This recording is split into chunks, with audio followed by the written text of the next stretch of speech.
Hello दोस्तों, आज हम कक्षा 10 की कार्बनिक रसायन की दूसरी वीडियो के साथ हाजिर हैं। क्लास 10th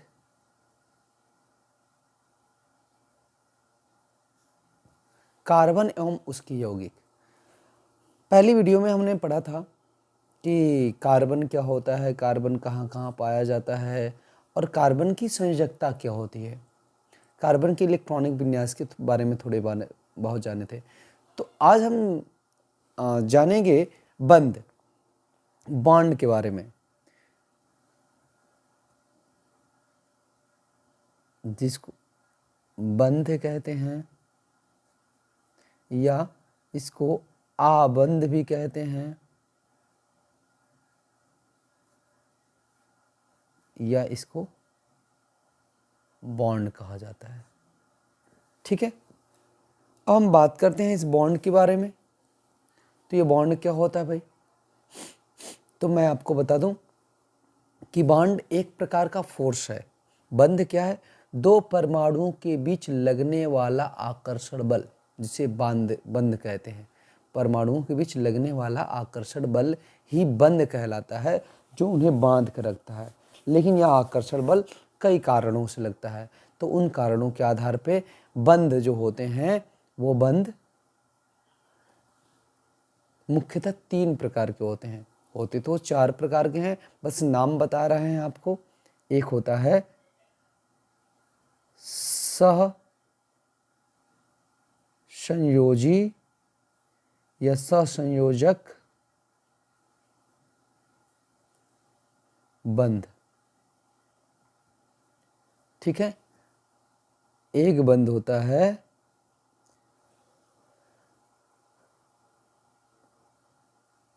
वैद्युत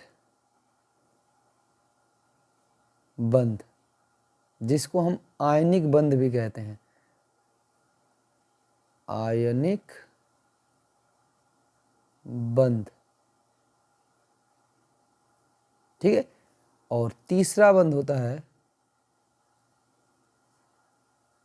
उप सह संयोजक बंध। ठीक है, बस आप लोग नाम जानते रहिए। क्लास 10th में ये बंध वगैरह के बारे में अब ज़्यादा नहीं पढ़ने हैं।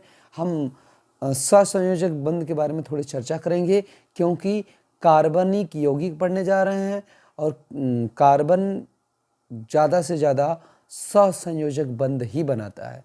तो हम सहसंयोजक बंध के बारे में थोड़ी जानकारी रखेंगे। तो हम लोग चर्चा करते हैं सह संयोजक बंध। और आप सभी लोग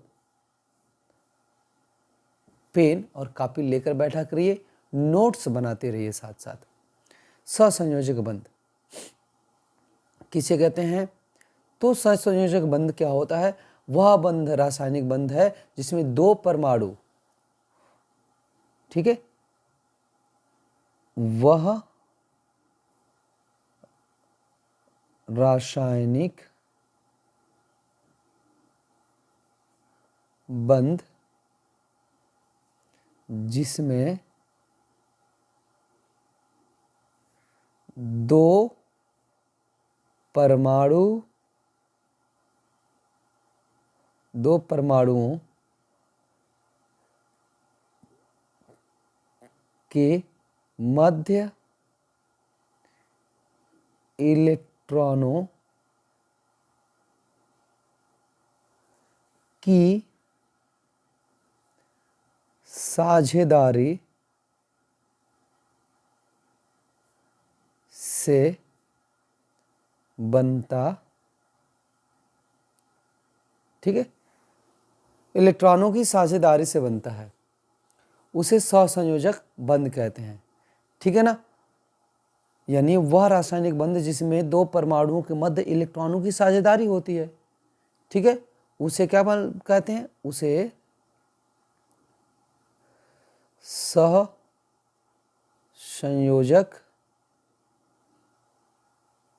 बंध कहते हैं।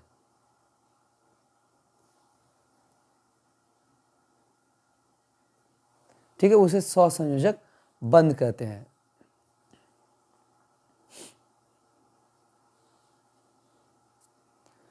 ठीक है, इतनी बात समझ में आ रही है। और इलेक्ट्रॉनों की साझेदारी के द्वारा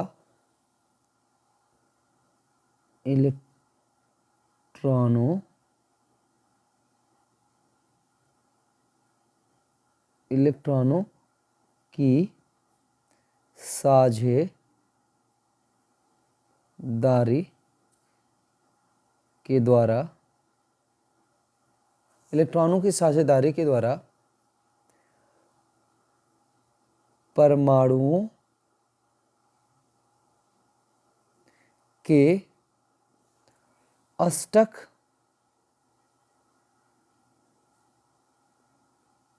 पूर्ण हो जाते हैं। मतलब जब इलेक्ट्रॉनों की साझेदारी होती है तो परमाणुओं के अष्टक पूर्ण हो जाते हैं। अष्टक नियम के अनुसार परमाणुओं की बाहरी कक्षा में 8 इलेक्ट्रॉन हो जाते हैं, यानी वो अपने अष्टक पूर्ण करने के लिए ही साझेदारी करते हैं। और इस प्रकार से परमाणुओं के इलेक्ट्रॉनों और नाभिक के बीच आकर्षण बल लगता है और आकर्षण बल के कारण बंध बन जाता है। तो बंध क्या है? दो परमाणुओं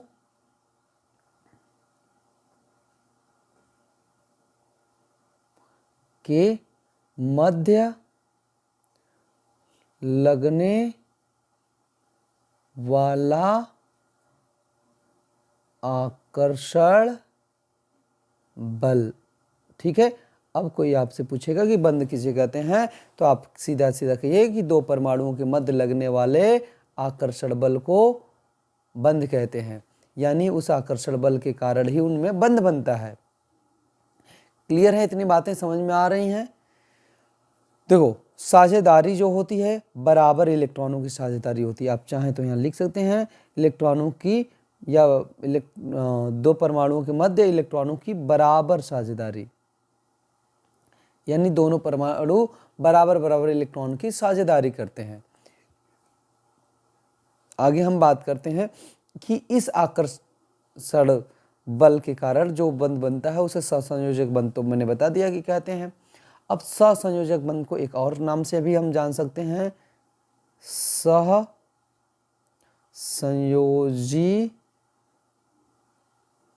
बंध को अध्रुवी बंध भी कहते हैं,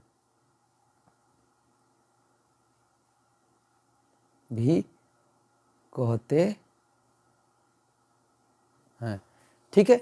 अब मैं आगे बात करता हूं। सहसंयोजक बंध 3 प्रकार के होते हैं। सहसंयोजक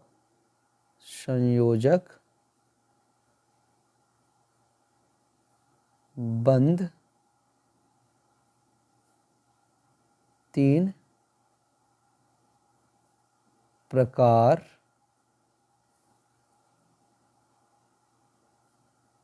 के होते हैं। सहसंयोजक बंध कितने प्रकार के होते हैं? 3 प्रकार के। चलिए बात एक एक की करते हैं। पहला एक होता है एकल बंध, जिसको हम कहते हैं सिंगल बॉन्ड। ठीक है ना, एकल बंध। जो एकल बंध होता है वो एक एक इलेक्ट्रॉनों की साझेदारी के द्वारा बनता है। ठीक है ना, दो परमाणुओं के मध्य एक एक इलेक्ट्रॉनों की साझेदारी होती है। ठीक है ना, दो परमाणुओं के मध्य एक एक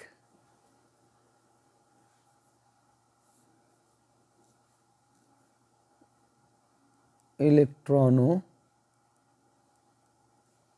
की साझेदारी के द्वारा बना बंध एकल बंध कहलाता है। एक एक इलेक्ट्रॉनों की साझेदारी होती है और इसे इससे प्रदर्शित करते हैं एकल बंध को, ठीक ना, इस तरह से एक सिंगल लाइन खींचकर। जैसे एग्जाम्पल के तौर पे समझ लीजिए, जैसे H2 का बनना। H2 कैसे बनता होगा भाई? हाइड्रोजन के बाहरी कक्षा में हमें पता है कि एक इलेक्ट्रॉन होता है, ठीक है, और एक और हाइड्रोजन आता है, इसके भी बाहरी कक्षा में एक इलेक्ट्रॉन होता है। यह दोनों अपने एक एक इलेक्ट्रॉन की क्या करते हैं? साझेदारी करते हैं। फिर इनके एक एक इलेक्ट्रॉनों की साझेदारी जब होती है तो दोनों अपने अपने इलेक्ट्रॉन ऐसे शेयर करते हैं, ठीक है। तो यह दो इलेक्ट्रॉन इस वाले हाइड्रोजन के लिए भी काम करता है और इस वाले हाइड्रोजन के लिए, और इस प्रकार से इलेक्ट्रॉन और न्यूक्लियस के नाभिक के बीच, ठीक है, आकर्षण बल लगता है और इनके बीच साझेदारी से एक बंध बन जाता है। इसे आप ऐसे लिख भी सकते हैं H, क्योंकि मैंने अभी बताया कि इसको इस प्रकार से प्रदर्शित करते हैं, तो H single bond H। Clear है? यहाँ H2, जिसे एक और एग्जाम्पल ले लेते हैं, H2O का बनना।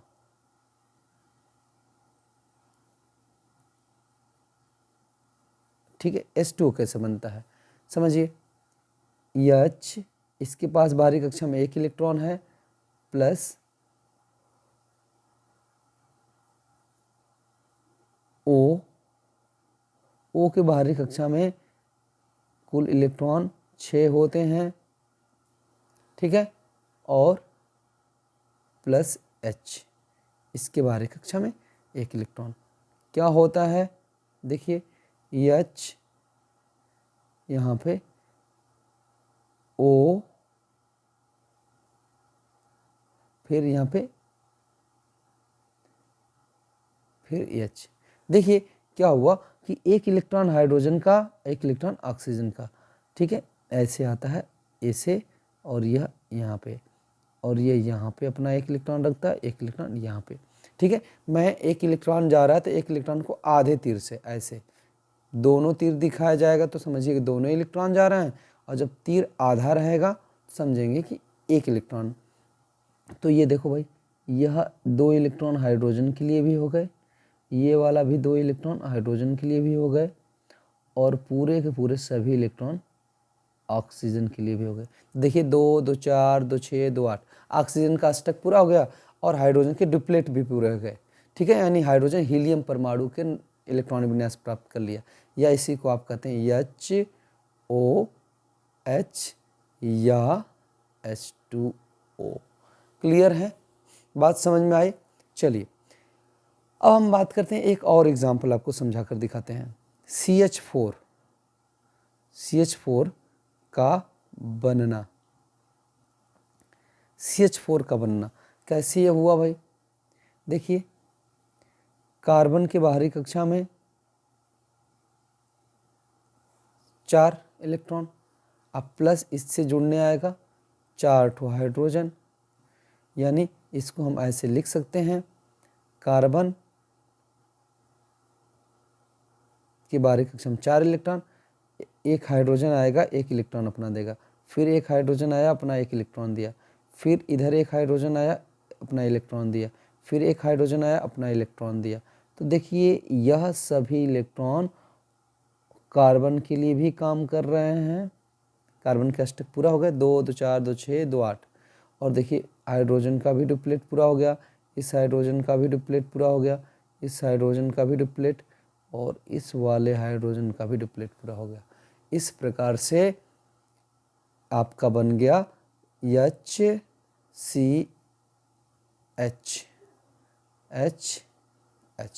क्लियर है? चलिए दूसरा हमको पढ़ना द्विसहसंयोजी बंध।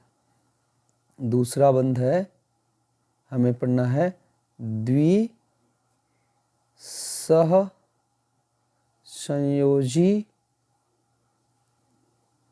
बंध। द्विसहसंयोजी बंध, ठीक है, जिसको आप कहते हो डबल बॉन्ड, ठीक है, डबल बॉन्ड। ठीक है, डबल बॉन्ड क्या होता है इसको ध्यान से समझिए। द्विसहसंयोजी बंध मतलब ये क्या होता है, दो परमाणुओं के मध्य कितने कितने इलेक्ट्रॉन यहां होंगे, दो दो इलेक्ट्रॉन, कितने इलेक्ट्रॉन, दो दो इलेक्ट्रॉन की, इलेक्ट्रॉनों की साझेदारी के द्वारा, ठीक है, दो परमाणुओं के मध्य दो दो इलेक्ट्रॉनों की साझेदारी के द्वारा बना बंध क्या कहलाता है, द्वि सह संयोजी बंध कहलाता है।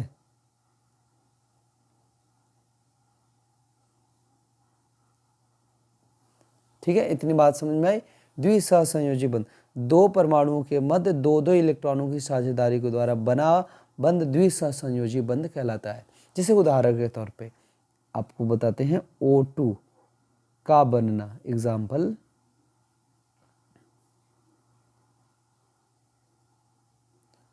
O2 कैसे बनेगा, देखिए O2 का बनना, ऑक्सीजन के बाहरी कक्षा में आपके 6 इलेक्ट्रॉन होते हैं जी, ऑक्सीजन के बाहरी कक्षा में 6 इलेक्ट्रॉन होते हैं, प्लस दूसरा ऑक्सीजन में लिया, इसके भी बाहरी कक्षा में 6 इलेक्ट्रॉन होंगे, 2 ऑक्सीजन मिलते हैं।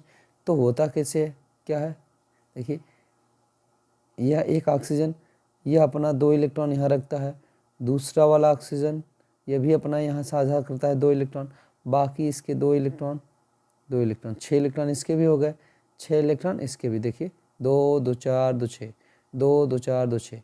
अब यह इलेक्ट्रॉन ये साझे के पूरे इलेक्ट्रॉन को, ठीक है, आकर्षित करता है और यह इलेक्ट्रॉन भी पूरे इलेक्ट्रॉन को अपनी ओर आकर्षित करता है।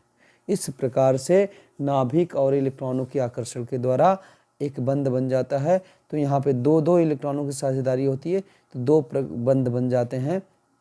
इसी को हम ऐसे लिखते हैं ऑक्सीजन डबल बॉन्ड फिर ऑक्सीजन, यानी एक बंध बनाने के लिए केवल 2 इलेक्ट्रॉन चाहिए, यानी 4 इलेक्ट्रॉन है तो 2 बंध अवश्य बनेगा, इतना आप समझ कर चलिए। क्लियर है।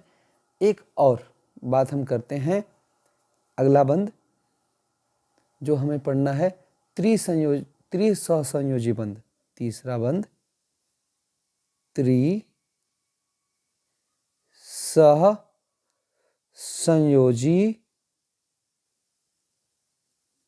बंध, त्रिसहसंयोजी बंध जिसको ट्रिपल बॉन्ड कहते हैं, ट्रिपल बॉन्ड। त्रिसहसंयोजी बंध क्या होता है, दो परमाणुओं के मध्य तीन तीन तीन तीन इलेक्ट्रॉनों क्या होती है, साझेदारी, तीन तीन इलेक्ट्रॉनों की साझेदारी के द्वारा बना बंध क्या कहलाता है, त्रिसहसंयोजी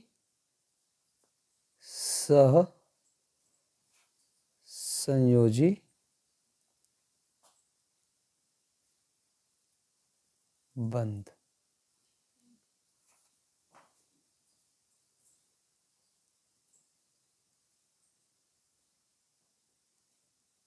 ठीक है, दो परमाणुओं के मध्य तीन तीन इलेक्ट्रॉनों की साझेदारी के द्वारा बना बंध त्रिसंयोजी बंध कहलाता है। जैसे इसका भी एग्जाम्पल, इसको हम त्रिबंध भी कहते हैं। क्या बोलते हैं? त्रिबंध। यह 3 लाइन से दिखाया जाता है ऐसे, आइए 2 लाइन से दिखाया जाता है। ठीक है, जैसे इसका एग्जाम्पल मैं ले लेता हूं। इसका एग्जाम्पल N2 का बनना। ठीक है, इसका एक एग्जाम्पल आपको दे देता हूं। जैसे नाइट्रोजन के बाहरी कक्षा में 5 इलेक्ट्रॉन होते हैं, प्लस एक और नाइट्रोजन में लिया, इसके भी बाहरी कक्षा में 5 इलेक्ट्रॉन। ठीक है, अब यह नाइट्रोजन क्या करता है?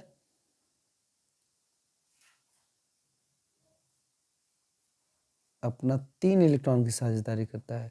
दूसरा नाइट्रोजन भी अपने 3 इलेक्ट्रॉनों की साझेदारी करता है। ठीक है, 1 2 3 4 5। अब देखिए, यह नाइट्रोजन इस इलेक्ट्रॉन को अपनी ओर आकर्षित करने की कोशिश करता है और यह नाइट्रोजन भी इस इलेक्ट्रॉन को अपनी ओर आकर्षित करने की कोशिश करता है। और इस प्रकार से 1 2 3 जोड़े इलेक्ट्रॉन हुए तो 3 बॉन्ड बन जाएंगे, या इसको हम लिख सकते हैं N 1 2 3 ट्रिपल बॉन्ड N। ठीक है, तो इस प्रकार से हमारा नाइट्रोजन बन जाता है। तो आपको अभी मैंने सहसंयोजक बंध के बारे में बताया। एकल बंध क्या होता है, द्विबंध क्या होता है, त्रिबंध क्या होता है। ठीक है, द्विबंध को डबल लाइन से दिखाते हैं, त्रिबंध को ट्रिपल लाइन से दिखाते हैं। द्विबंध 2 इलेक्ट्रॉनों की साझेदारी के द्वारा बनता है, त्रिबंध 3 इलेक्ट्रॉनों की साझेदारी के द्वारा, एकल बंध 1 इलेक्ट्रॉनों की साझेदारी के द्वारा बनता है। ठीक है, इतनी बातें आपको समझ में आई। तो अब हम अगली वीडियो में पढ़ेंगे कार्बन के अपरूप क्या होते हैं। ठीक है, कार्बन के कुछ भौतिक गुण, उनकी जैसे गलनांक, चालकता, विलेयता और कार्बन के श्रृंखलन या समावयवता, ये सब चीज़ें जानेंगे। ठीक है, तो उसके बाद हम हाइड्रोकार्बन, प्योर हाइड्रोकार्बन पढ़ेंगे। तो अभी तक हम कार्बन और ये बंध के बारे में जान रहे थे। ये वीडियो आपको अच्छा लगा तो अधिक से अधिक शेयर करिए, अपने दोस्तों को बताइए। अभी तक हमारे चैनल को सब्सक्राइब नहीं किए हैं तो सब्सक्राइब कर लीजिए, बेल आइकन को दबा लीजिए ताकि आपको हर वीडियो की नोटिफिकेशन मिलती रहे। Thank you so much.